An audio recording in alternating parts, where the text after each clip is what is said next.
My sister and I were born on the same day. She was the daughter of the first wife, who tragically took her own life by jumping from a building. I was the daughter of the third woman, who successfully usurped the position of the legitimate wife.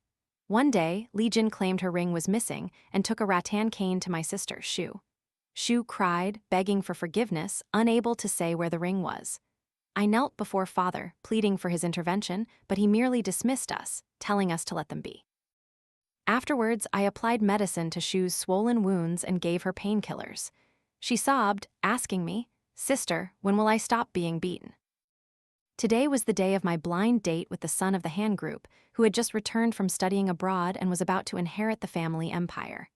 As I prepared to leave, Shu rushed out after me. Lee Jin sneered, "Shu, where did you dig up that old, tattered dress? So utterly provincial." Father was about to close the car door, but Shu quickly squeezed inside. She cheerfully said, "Father, let's go, we don't want to be late." At the private room in the hotel, both sides exchanged polite greetings. Madame Han distantly addressed me as Miss Jiang before turning to my sister. "Little Shu, your dress is quite unique." Shu smiled and replied, "Auntie, it's just an old dress."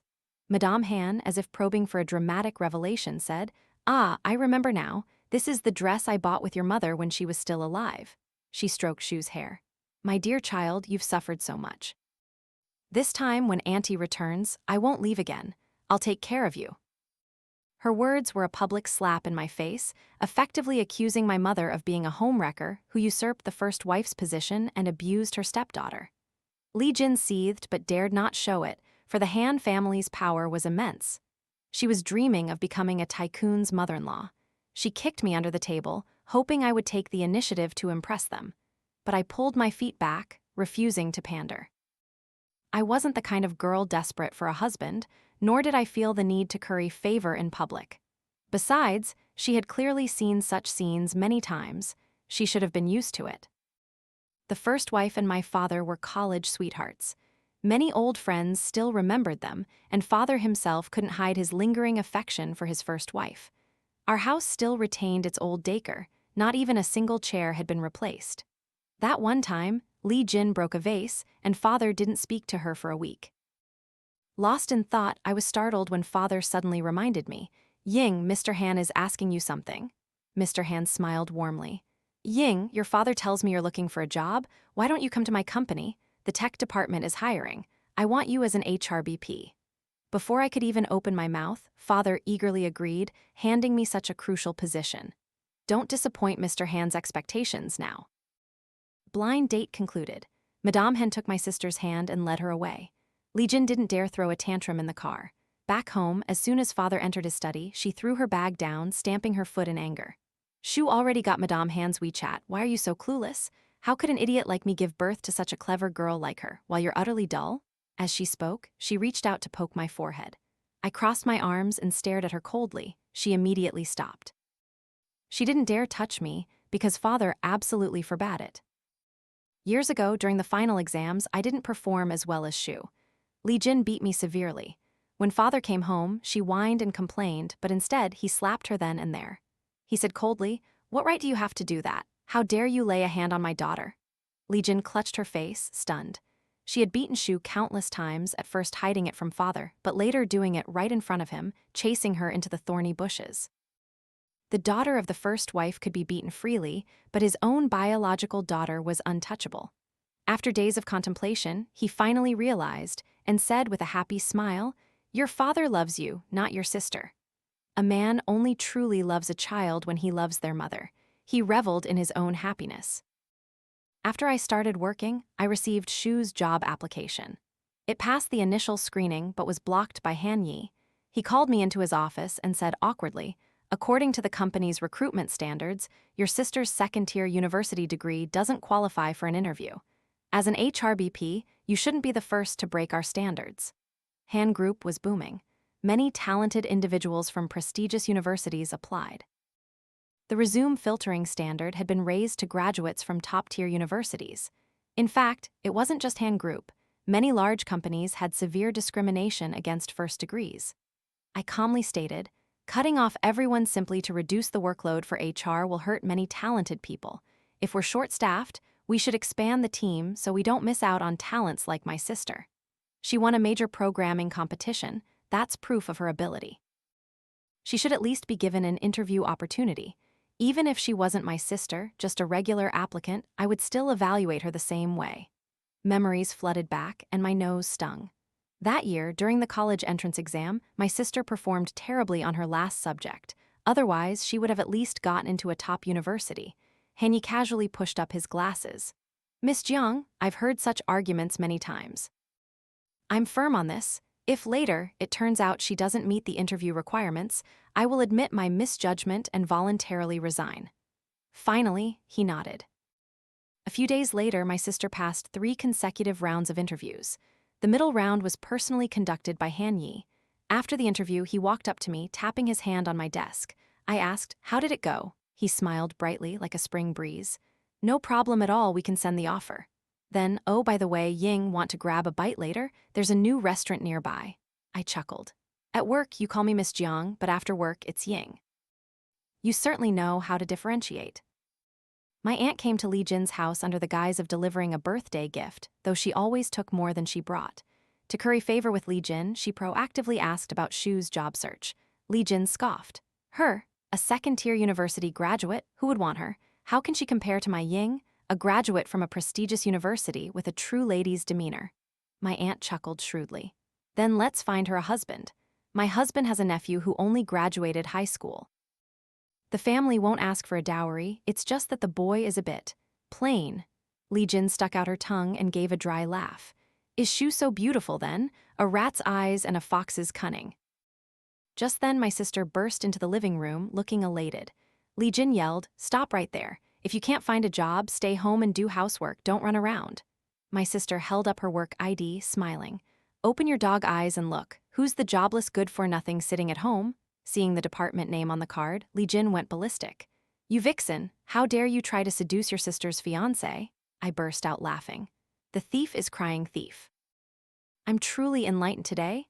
A woman who was a homewrecker and usurped the main wife's position was calling someone else a vixen.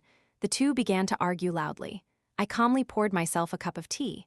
Li Jin was no match for my sister. This beating was well-deserved payback for the past. My aunt rolled up her sleeves, intending to jump in and help. I stuck out my leg, tripping her. She fell to the ground, screaming. The chaotic fight ended.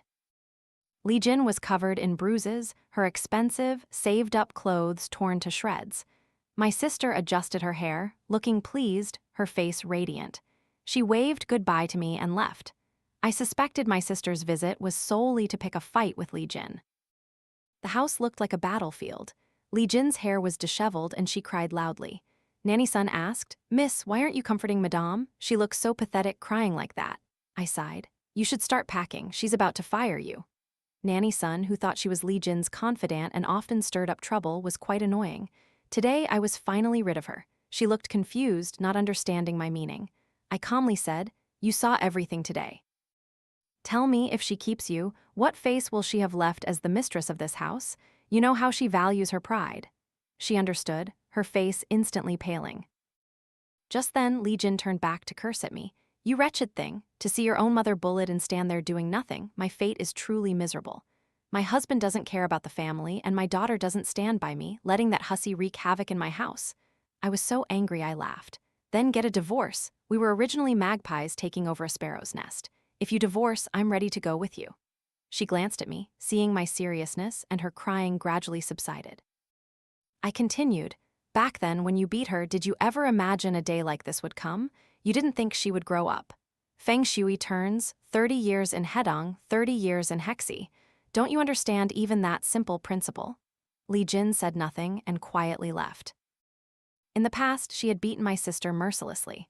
The worst time was when she claimed a piece of jewelry was missing and used a rattan cane on Shu. Before long, she had broken a branch. Shu cried and pleaded but couldn't say where the stolen item was because she hadn't taken it. How could she?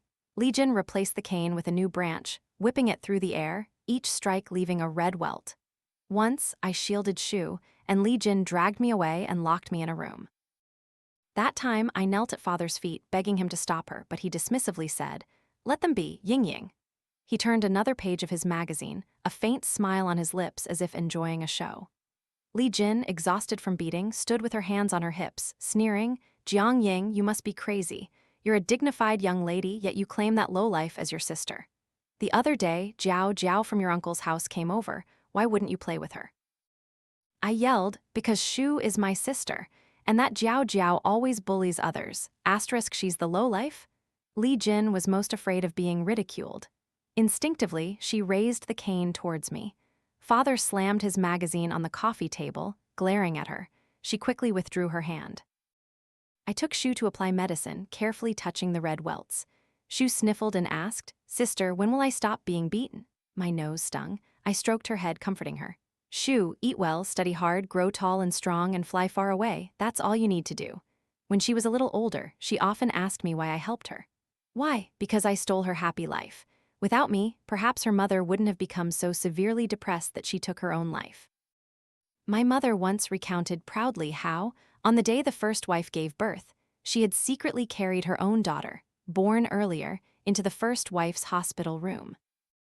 On Kingaming Festival, Father took me to visit the first wife's grave again. On the verdant hillside, he gently brushed dust from the tombstone.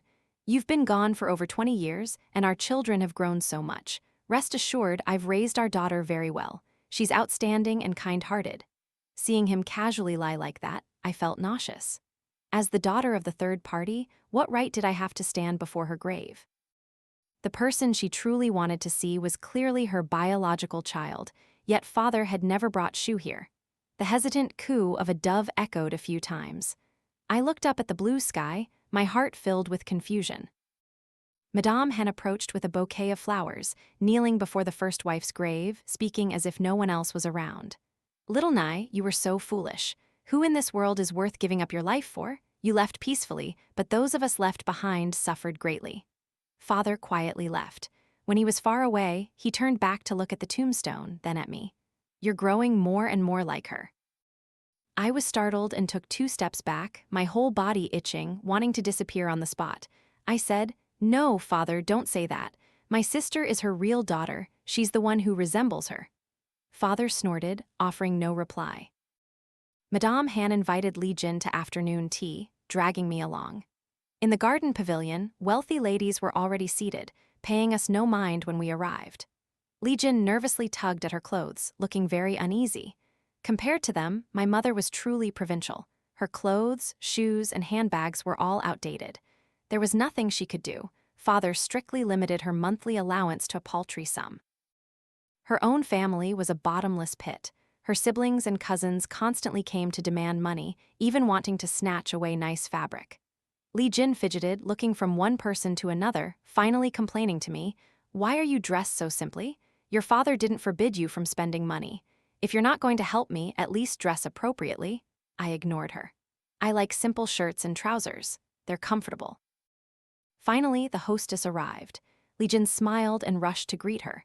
Madame Hen acted as if Li Jin were invisible, not even sparing a glance. She sidestepped her, extended a hand behind her back, and playfully said, "Come out, my dear." A girl in an expensive dress emerged, a sparkling diamond necklace glittering in the sun, radiantly unmatched. It was Shu. Li Jin was stunned. Madame Han turned to her friends, smiling. "I was just braiding Shu's hair. What do you all think?" "Lately, I've been so fond of being a godmother." "Wow, is this the class president's daughter? Such grace?" "Shu, we are all old classmates of your mother's."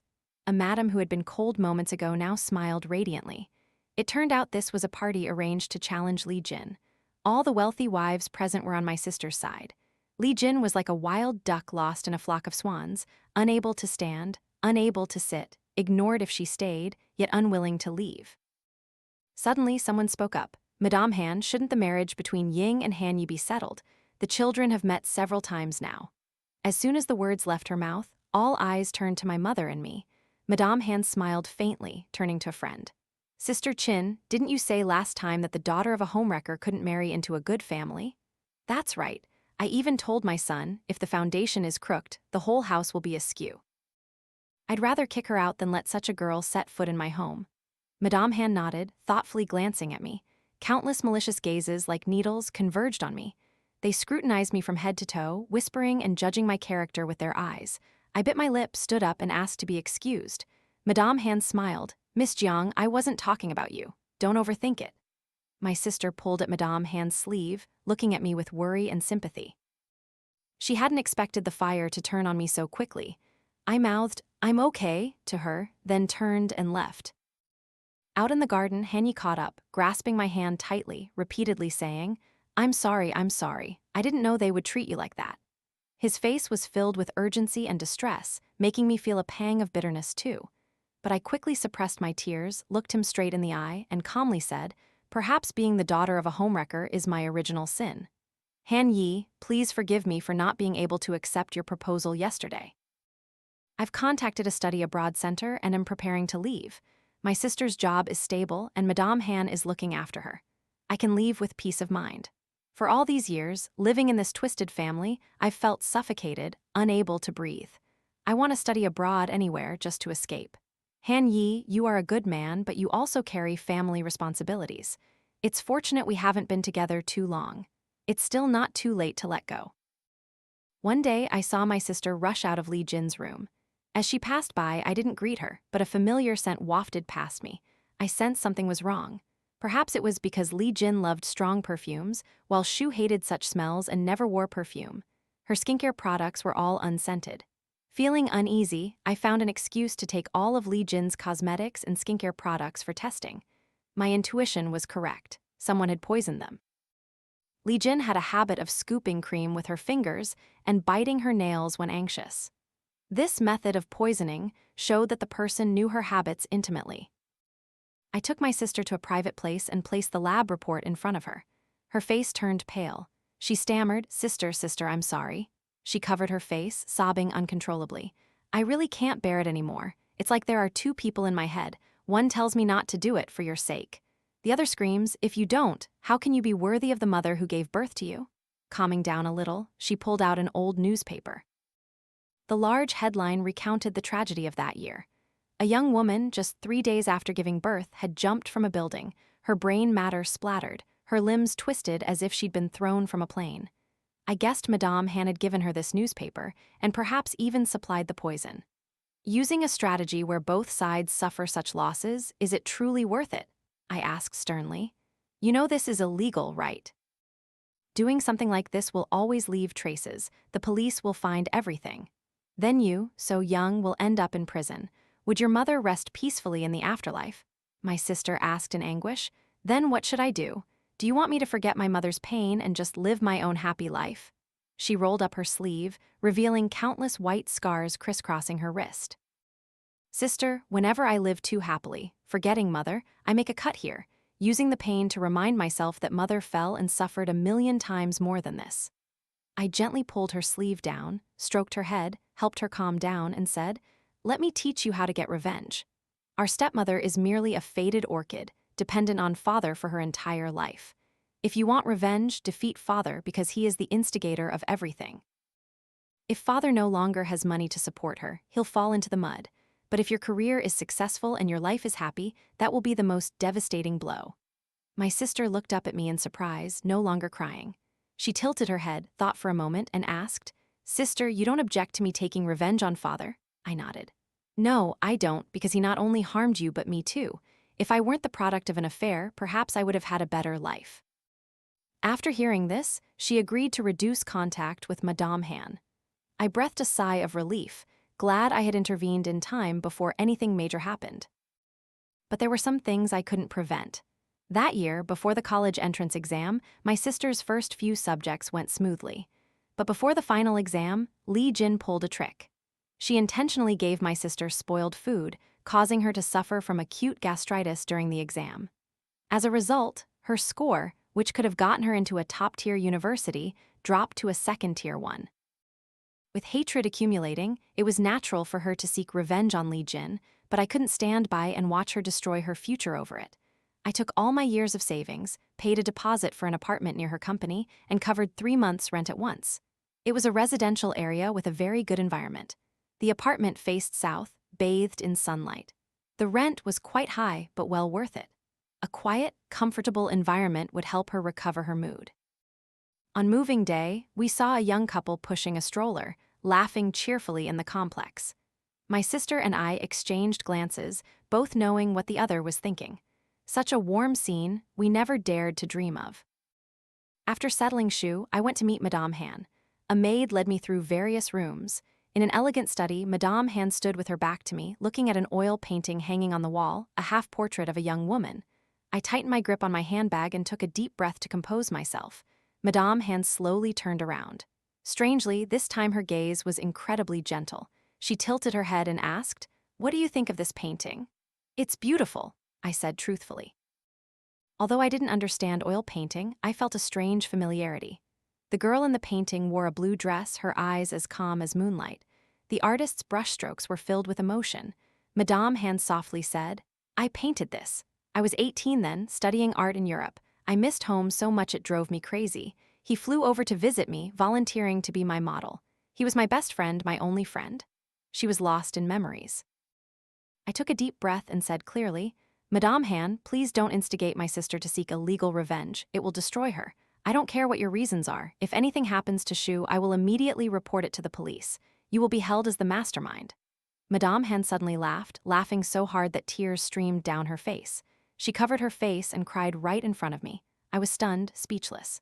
She turned her back and softly said, "Good, very good, Ying. You truly are a good child. I am very happy. I agree. You may go." Not long after helping my sister move, one day, we were walking hand in hand down the street. The green light was still on at the crosswalk when suddenly, a car hit us, sending us flying. The ambulance wailed its arrival.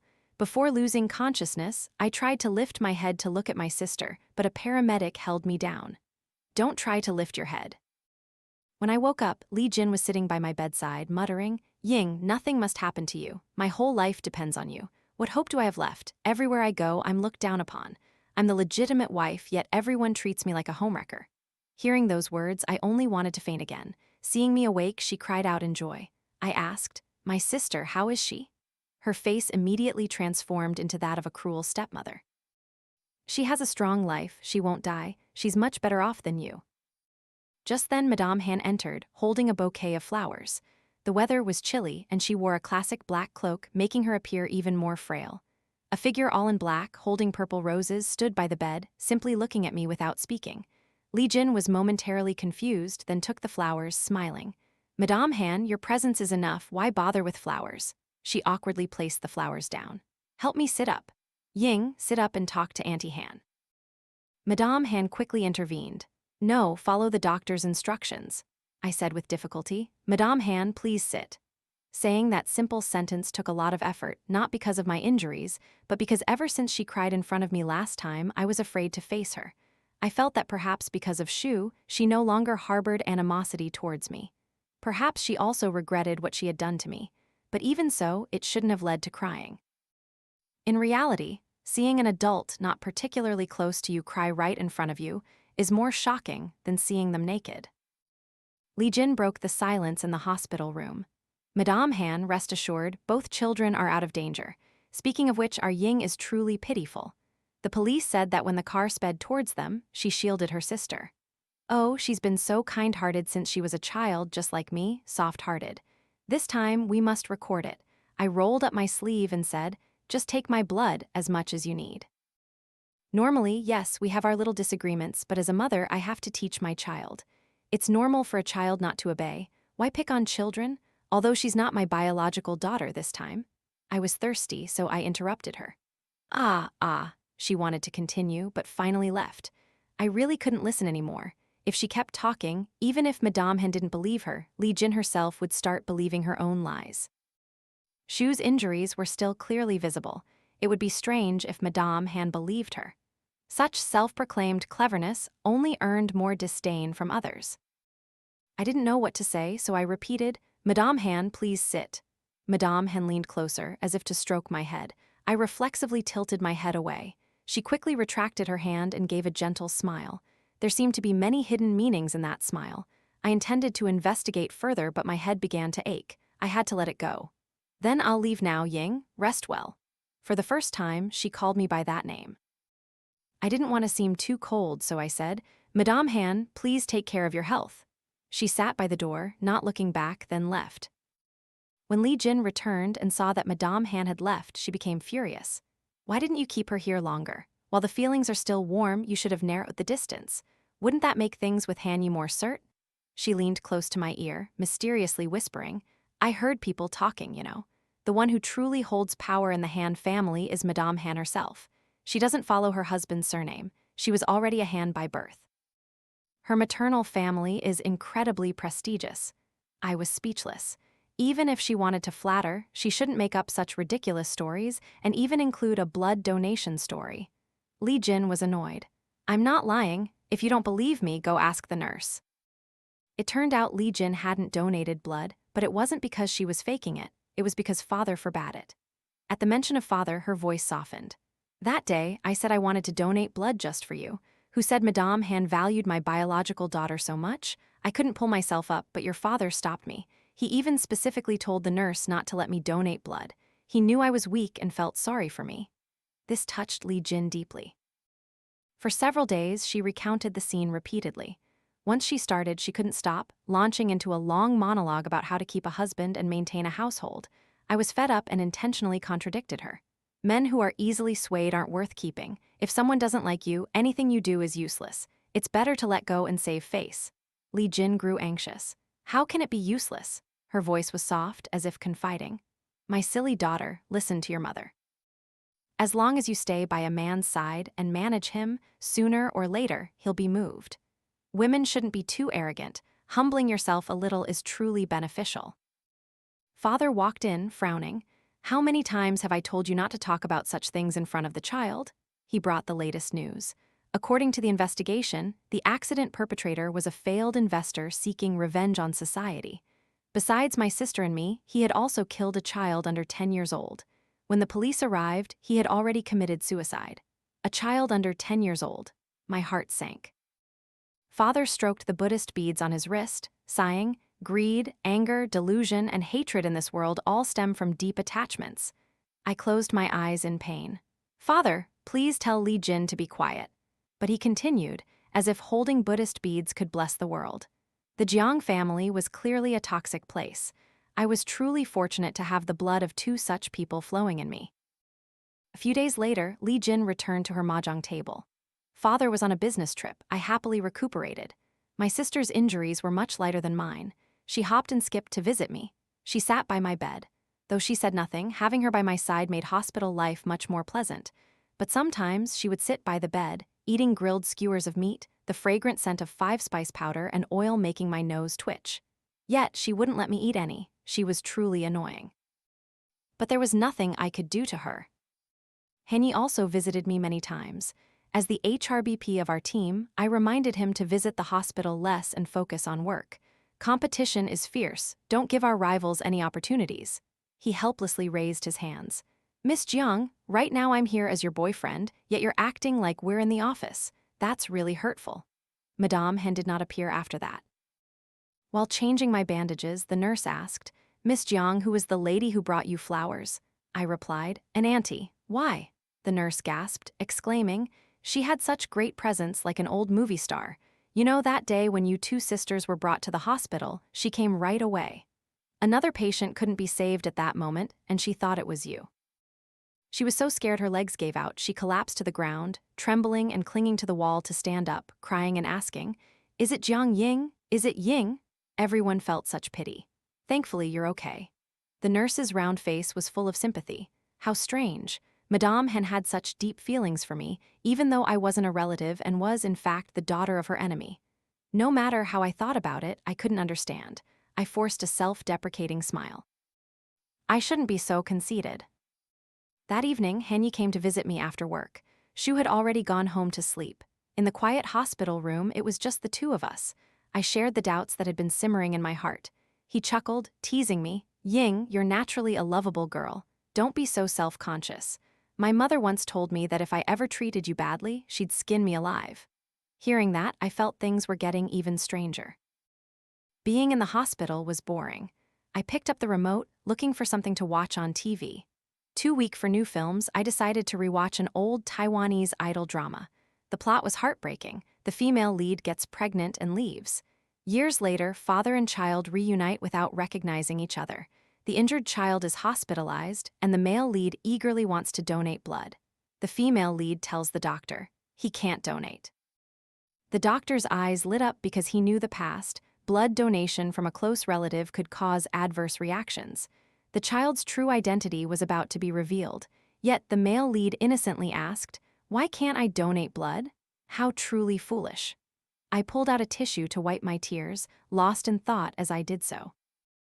That day, father had specifically instructed the nurse not to let Li Jin donate blood to Shu. That action was so strange and unusual.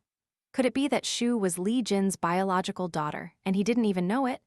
I scoffed at myself, thinking that being sick for so long was making me come up with strange ideas.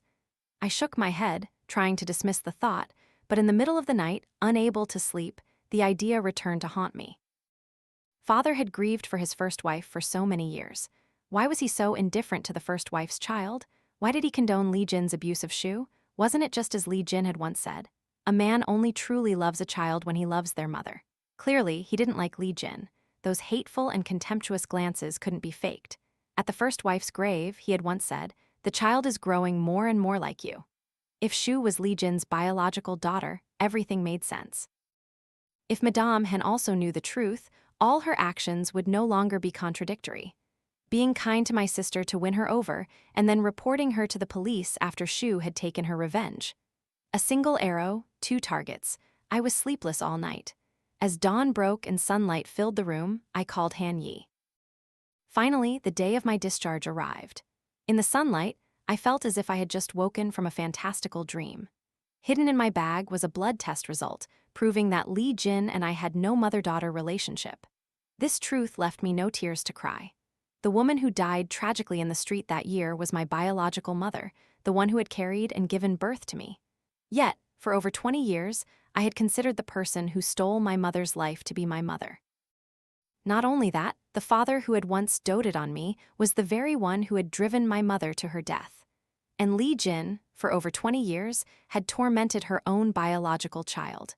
Shu had carried the pain that should have been mine. From learning the truth to being discharged, I spent half a month tossing and turning, suffering from insomnia. Finally, I decided to keep this secret for now. I desperately wanted to expose Li Jin immediately, but I knew I couldn't. Shu hadn't fully recovered and couldn't endure another shock. I had to put all my effort into concealing my hatred for Li Jin. Fortunately, she was careless by nature, and I was never close to her anyway due to my resentment over her abuse of Shu. I would slowly find the perfect way to get my revenge. Unexpectedly, Li Jin discovered the truth first. She said she wanted to give me a surprise, celebrating my discharge from the hospital. At that time, I didn't suspect a thing. I didn't know she wanted to replace my old handbag with a new one. While I was eating, she secretly entered my bedroom and brazenly took things out of my old bag. When I went upstairs, she was holding THE Chinese letter assessment identification report, looking like a ghost. Hearing my footsteps, she turned to look at me, her eyes glazed over. I quickly composed myself. The truth was out, there was only one way to face it. To my surprise, she immediately knelt on the floor in front of me. "Ying, mother didn't mean it, please don't be angry with me. There's a saying, raising a child is greater than giving birth. The child mother truly loves is you. As for that abandoned child, mother didn't even spare her a glance." I truly hadn't expected her to react this way. Did she think she couldn't face my sister, so she clung to her affection for me? But she was the one who drove my biological mother to her death. Moreover, if there hadn't been a swap, I would have been the one abused. Li Jin reached out to pull me closer, but I uncomfortably stepped back a few paces. She froze for a moment, then immediately scrambled up and ran noisily downstairs. As soon as she reached the bottom, she slapped my sister. "You Jiang family bastard, get out of here." I rushed to block her, shouting, "Li Jin, are you crazy?" She was pulling at my sister, but Shu only looked at me. "I don't need her, Ying, I don't need her." "Shut up," I angrily slapped Li Jin back. My sister was stunned. She had never seen me so furious and stammered, "What's wrong with you two?" Jiang Yuntian emerged from his study, calmly saying, "Shu, come here and formally meet your biological mother." "You shut up too," I yelled, but it was useless. All secrets could no longer be hidden. My sister looked at Li Jin, then at Jiang Yuntian, laughing hysterically as if going insane. That day, her spirit completely shattered. My sister became very ill. Doctors said she absolutely needed to be hospitalized for treatment. I juggled between the hospital and the company, simultaneously searching for a better psychiatrist. Li Jin clung to me, crying and complaining. Ying, for all these years, mother devotedly raised you. Don't be so heartless towards me. I coldly pushed her away. Madame Li, I will settle the score with Jiang Yuntian for driving my biological mother to her death. As for the so-called mother-daughter affection between us, it ends today. Legally, I have an obligation to support you. You can sue me, and I will fulfill my duties, but I will not give you a single extra cent. And if I find you dare to harm my sister again, I will include the old debt of you driving my mother to her death. I didn't have time to deal with her. My sister was in critical condition. I contacted hospitals in Beijing and went to Jiang Yuntian to ask for money. He evaded my questions, finally saying, "Ying, why bother worrying about her? You want to study abroad? I'll give you as much money as you need. Shu is just a useless person now. Throwing money at her is pointless. Besides, you know the truth. They both met this end. You should be happy." He even looked smug. I didn't bother arguing, turning my back and leaving. "Jiang Yuntian, we have a lot of unsettled scores." Madame Han had passed away. It turned out she had returned to the country in the final stages of cancer. It was no wonder she had been so close to me the last time we met. The Han family was thrown into chaos. Feeling guilty, I went to see Han Yi. His eyes were red, his beard unkempt, but he still paused beside me, patiently asking, "Ying, is there something you want to tell me?" I said, "Han Yi, I'm sorry to come to you at a time like this, but I'll be direct. Shu's condition is very bad. Please lend me a sum of money. I have a loan agreement and will pay it back in full." He gently held my hand. "No need to rush. Ying, you're richer than you think. My mother transferred all her shares to you. In other words, Han Group now belongs to you." I was dumbfounded. What do you mean?" His face was very serious. It didn't look like a joke at all. I asked, "Why would your mother leave all her assets to me? Aren't you her son? Don't you care?" Han Yi smiled. "You know, I'm not her biological son. I'm adopted. My biological parents were students studying abroad who died in a car accident, leaving only a baby in a car seat. My biological father was from a poor village in the Northwest, and my mother was an orphan raised by the community. If I hadn't been adopted, I wouldn't have had the chance to live a decent life and achieve academic success like today. My mother told me early on that she would leave her assets to charity. I completely agreed. Later, she decided to leave them to you. She must have had her reasons." Although my head was spinning, I began to believe what he said. Han Yi placed his hand on my shoulder. "Miss Jiang, you now have a lot of power. Whatever you want to do will be easy." I couldn't help but ask, "Did you know about this beforehand?" "No, I only knew one day before you did. I'll take you to meet Lawyer Chu." Lawyer Chu was a plump, bear-like uncle who seemed very approachable. He solemnly confirmed the will to me. I exclaimed, "Auntie was truly generous." Han Yi said, "So, what do you want to do as my employee?" "I'm very willing to cooperate." I thought for a moment, then looked up decisively. "First, I want to find a skilled person to take Shu for treatment at the best place in the world. Second, I want to bring down Jiang Yuntian. What is his company's main business? We will target that very market to take it over." Han Yi looked at me for a long time without saying anything. I asked, "What's wrong?" He smiled.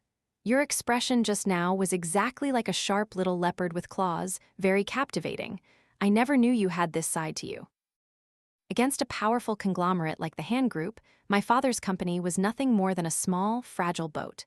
Once we stirred up waves, that boat would sway, on the verge of capsizing. But I deliberately prolonged the netting, letting him stew in the frying pan a little longer. When Jiang Yuntian was utterly distraught, he was finally invited to meet the new CEO. I slowly rotated my chair, facing his terrified face. "Daughter, how can it be you?" I raised an eyebrow. "Mr. Jiang, do you have something to say? Daughter, are you going against your father? Is that not allowed?" Jiang Yuntian slumped into his chair, but he was still a cunning fox. He quickly composed himself, forcing a smile. "Daughter, it's just a misunderstanding. Listen to father's explanation." I clasped my hands together, saying nothing, just looking at him coldly. He began to ramble. That year, father was momentarily seduced by Li Jin and intended to give her money and cut ties. Who knew she would claim to be pregnant and with a son at that? At that time, your mother's health was weak. The doctor said she could only have one child. Father feared that if you were a girl, there would be no one to inherit, so I let her give birth to the child, then intended to get rid of the mother and keep the son. If it was a girl, that boy would be your minion. He became more agitated as he spoke, yet dared to lie to me. When I found out she entered your mother's hospital room, father was so furious I wanted to kill her. Then your mother jumped from the building. I was going to kick Li Jin out, but then a malicious idea struck me. Didn't she want to be Mrs. Jiang? Fine, I'll give her the chance. Swapping two children born on the same day was as easy as turning my hand. I wanted her to personally torment her own biological child. I said coldly, "Oh, so Li Jin meant nothing to you." "Of course, how could she compare to your mother? She's not even worthy of your mother's little toe." He feigned distress, clutching his head and sighing. "Daughter, father knows I was wrong, but all these years I've tried to atone, keeping that disgusting woman by my side to avenge your mother. You see, she's Mrs. Jiang only in name, not in reality. She's shameless, she's vicious." Before I could speak, he rambled on as if he had rehearsed 1,000 times. I clapped. "That's quite a performance. You should apply to film school, otherwise it's a waste of talent." Jiang Yuntian's face turned ashen. He wanted to argue. I gestured for him to be quiet. I stood up, looking down at him. "You mean to say that keeping them in the house to torment each other was your way of avenging my mother? But Jiang Yuntian, you were the source of the tragedy. That year, Li Jin didn't force you into bed. And what wrong did Shu do? Who are you to presume to dictate our fates? Your only mistake was that the baby born wasn't a son. If Li Jin had truly given birth to a son, who would have been whose minion?" I threw a pile of documents onto the table. "All these years, you've tried to create an heir. You kept Li Jin not just to pin your wife's murder on her, but also because you coveted her fertility. But heaven has eyes, you were unexpectedly injured, and even with treatment, your reproductive ability never recovered." I exposed his humiliation. Finally, he no longer pretended to be a benevolent father. He roared, "Jiang Ying, who taught you to disrespect your father like this? In ancient times, a father could execute his daughter. All for a barren woman. I had to raise someone else's child, and now you're trying to separate father and daughter." I scoffed. "Just calling people names makes you uncomfortable. Keep your mouth cleaner. I hate you, despise you, your marital betrayal, your despicable tactics." He snorted coldly. "Don't believe me? I'll call the reporters. I'll expose you as an unfilial, ungrateful child." I shrugged. "Go ahead. Everyone knows you made your first pot of gold from my mother's dowry. A Phoenix man meeting an unfilial child, what a perfect match. It'll make for excellent front-page news." He trembled with rage, clutching his chest and gasping for breath. I pressed the buzzer to call security and coldly said, "Show this guest out." Jiang Yuntian left, prepared to face bankruptcy and ruin. Henny said his father wanted to meet me. It was still that same study. The oil painting still hung in its original spot. The painter was gone. Mr. Han sat hunched in his chair, his entire being seemingly diminished by grief. He softly said to me, "Ying, when your mother passed away that year, she also took half of Han Yi's mother's life." Upon hearing the news, he planned to fly back immediately, but his spirit had fallen into a terrible state. He seemed to feel that his survival was a sin, blaming himself for not abandoning the exhibition to be by your mother's side. For years, he teetered on the brink of suicide. I rarely dared to leave him alone. It wasn't until he discovered his terminal illness that he rushed back to the country for revenge. But he told me that after meeting you, his mind changed. My dear, when Auntie Han passed, she had no regrets left. Her final wish was for me to give you this letter. I took the dark purple envelope, faintly fragrant with jasmine. That was Auntie Han's scent. My nose stung, my throat constricted with unshed tears. Mr. Han understood, handing me a pristine white handkerchief. He had decided to take Madame Han's ashes to a place of green mountains and clear waters to live out the rest of his life. He smiled and said, "If you too remember me later, feel free to visit whenever you have time." Mr. Han also gave me a stack of manuscripts, saying they were my mother's posthumous works. The illustrations were drawn by Auntie Han, completed the night before she passed away in her sleep. It was then that I learned my mother was a children's author. After your mother passed, Auntie Han never picked up a paintbrush again, but the night you visited, she went out and bought drawing supplies. I smiled and said, "Please don't worry, Uncle. I will find someone to publish this book so their works can be passed down forever." At sunset, I sat quietly in a corner of the Han family garden, reading Auntie Han's letter. "Ying, by the time you read this letter, I will already be with your mother. Whether in heaven or on earth, we will finally be reunited. The clearest moment in my life was that final moment when I met you. My dear, you are 1,000 times better than I imagined. I apologize for once being prejudiced against you. After all, you are that woman's daughter." But that day, when you bravely stood up to protect your sister, all my defenses and doubts vanished. In that moment, I felt as if I saw your mother again.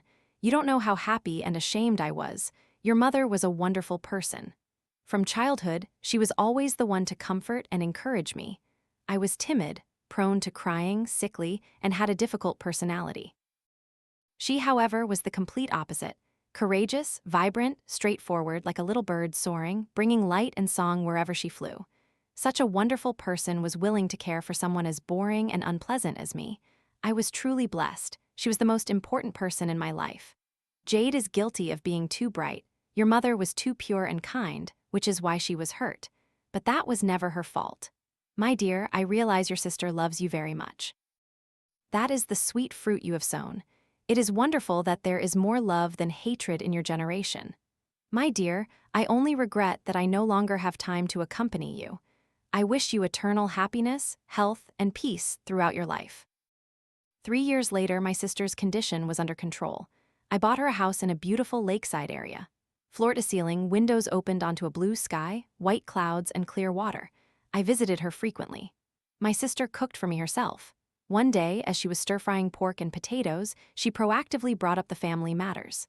Seeing my tension, she smiled gently and said, "Sister, the fact that I can talk about it means I've truly let go." Sister, I once had a very shameful thought.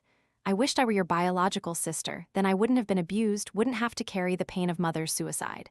And that wish came true in the most terrifying way. Every day I live, the blood of the person I hate most, the person who hated me most, still flows through me. I truly had no strength left to live. Luckily, I had you. You pulled me back. Recently, I've been thinking a lot. You are truly a very brave person. You also took on so much of life's malice for me. I knew what she was referring to. In high school, I had a crush on a boy.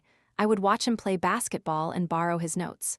For my birthday, he even carefully prepared a CD of his favorite band.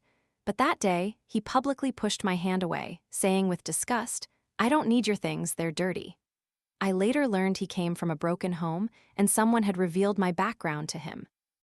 That day, it was my sister who rushed forward, tackled the 1.8-meter tall boy to the ground, and punched him. For that, she even got a disciplinary record. All these years later, I still remember her furious expression, twisting his ear and forcing him to apologize with such fierce spirit. Although his words were hurtful, he was ultimately a pitiable child. Jiang Yuntian's so-called arrangement had caused my path to adulthood to always be shrouded in shame and self-loathing. Such a malicious arrangement was merely to satisfy his twisted desire to control everything. Another purpose was to secretly gain favor with Madame Han and everyone else, shifting all the blame for his marital betrayal onto others. After Jiang Yuntian went bankrupt, he traveled everywhere seeking capital, hoping to rebuild his career, but was constantly met with cold indifference. Finally, due to excessive drinking, he suffered a stroke and was conveniently placed in a nursing home by me. Li Jin had lived with him before he fell ill. Habits are truly terrifying. Such two people lived together for 3 years. After he had his stroke, Li Jin returned to her birth family.